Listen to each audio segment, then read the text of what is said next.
Good morning, ladies and gentlemen. This is Eddie Marcus again. Again, a time when I can't sleep.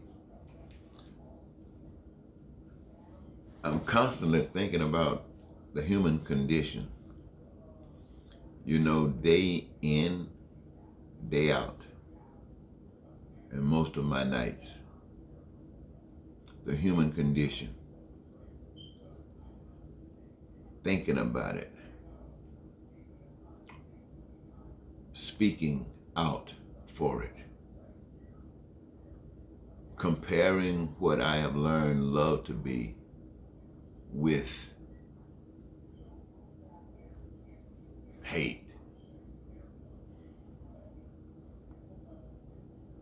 And it really doesn't appear to be helping anyone. It doesn't seem to be helping the people of this country. You know, talking about peace and prosperity and freedom and joy of life, dreams fulfilled, no more hunger, no more homelessness, no more joblessness, no more suffering from a lack of education or a shortage of health care.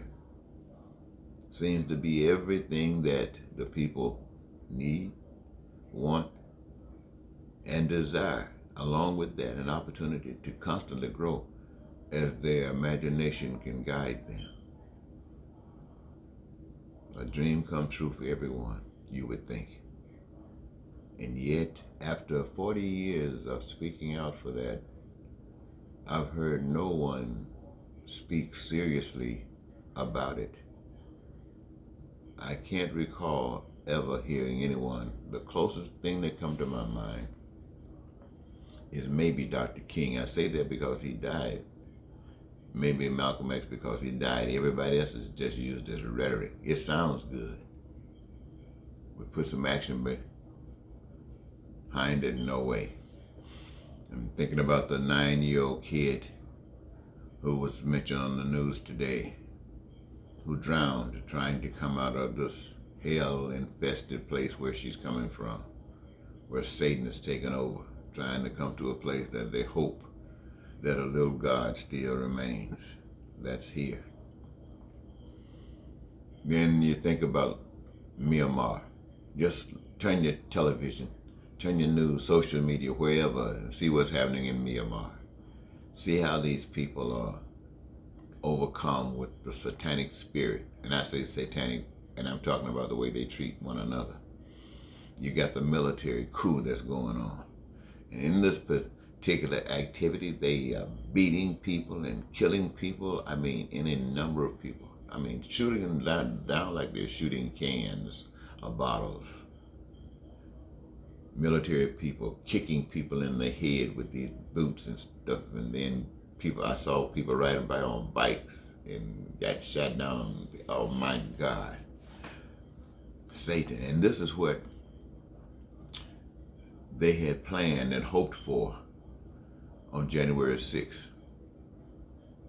Those people who went to that White House, who went to the Capitol, to do what they did, really hoped that this would boil into that now. I'm convinced that many of the people that went there didn't go there for an insurrection. They went there just being caught up in the moment. But there were those there that were willing to take advantage of these perhaps somewhat innocent people to this degree, and hoped that Trump, who talked about Pence not being willing to lie, he himself was unable to go to the next step of taking over the military. Oh, he had put people in place to help him, but not to this extent just yet. They weren't there. Had they have been there, we could have had the same thing going on right here, because the people of this country are just that hateful. But ladies and gentlemen, I'm not just saying that about the people of this country. I'm saying this about the people of the world. I have begun to tell the truth. When we say we love our immediate families and we treat them good, that's wonderful. That's an expression of your love. When we step outside and broaden that to the community, do you have the same respect for the community as you have for your immediate family? You might. What about your city, your state? Do you have that same type of love that you have for your immediate family that lives in your house? Do you have that same kind of love for the people of your state? For all of the people of your state, not just some people. Well, if I say some people, you might even say yes to that. But if I say all the people of the state, could you honestly say yes to that, or would you? And the answer would absolutely be no. So it doesn't matter that you had love for your immediate family or your community. When it got requiring of your love to stretch to the size of the state, it wasn't qualified. So your love was cheap.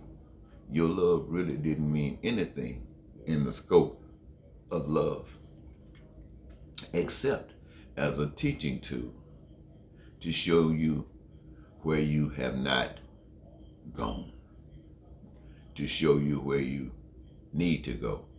And if the love that you bring with you from your immediate family, through your community, through your city, if you bring that love with you, then it will be easier for you to understand when you recognize that love requires of you to go not on to the state, but beyond the state, to the nation.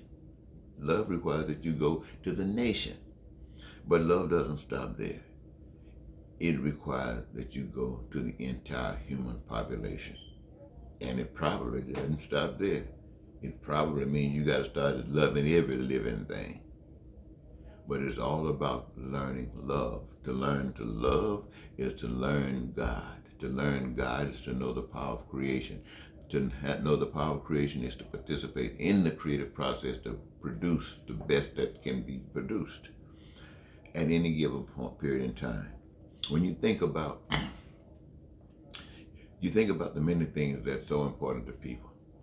And I was also had the news flash this morning. People talking about clear choice. Clear choice. Clear choice. What is that? That's talking about teeth. That's talking about God giving men, humankind, another chance to smile. I was talking with a lady once, and there was a young man came by, and he was really dark skinned, kind of had some curly hair, and we laughed a few minutes, talked. And then as he went on his way, we looked at each other. She says, "Is that his teeth?" And the truth of the matter is, it looked fantastic. And when you see these commercials on television where people would go on the clear choice, they look absolutely great. And you think about the number of people who seem like they've been cursed, had their teeth snatched out for one reason or another. People used to say it was because of your sinning. No, it was because you're living in sin. What that means, the nation. Because the clear choice package that comes that gives these people back their smile, and there's nothing like a smile. I declare for chicken. There's nothing like a smile. Even a baby who got no teeth, smile, there's a knockout. And they go through life and have that big smile every time you open your mouth. It's like, oh, hello there, how are you today? You just say, you want to kiss it. But you open your mouth and you got some ugly teeth. And that smile, nobody want to kiss you. Your spouse don't want to kiss you and you don't want to kiss your spouse. Everybody's messed up. But the great love of life made it possible that though you had your second set of teeth and you lost them, now because of this love, you can have a new set. They're man-made, but they're guided by the divine, and you can smile again. But the devil, Satan, that evil spirit that's anti-God, says, oh no, it's not like that simple. You got to come up with some cash. Now, coming up with them cash, that has nothing to do with God. That comes from the anti-God. See, all of the requirements have been basically met to receive them according to nature, according to God. The requirements have been met. But the one that wants to destroy God's world and all the wonderful, beautiful stuff that God has prepared has said, no, you got to be loyal to me. You got to be loyal to my system, because you got to participate in my system and get this money. And you can't, if you don't have any money, have any income, you can't get a loan. You just up the creek. So there you go. That's why we get the kind of people on the street with signs that help us, because evil has choked love to this degree. It has choked love to this degree. And where are the lovers? Where are the lovers? You look in the church and you say, where are the lovers? They're just talking. You look in government and you say, where are the lovers?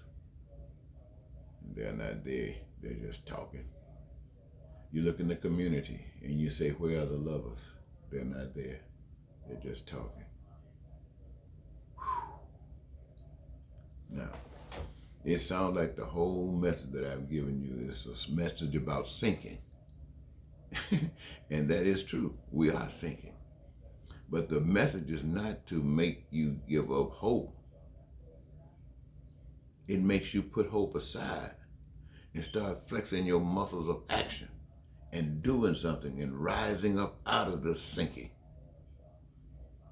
to fly again, out like we've never flown before. Perhaps humans flying as eagles. Come on, this is all I'm trying to wake you up to do, ladies and gentlemen, to know that this is the way it should be, not this hell. This hell is trying to follow people, following races, following the military, following this idea, that leads people out from the start. And if it leads people out from the start, where in the heck can they go?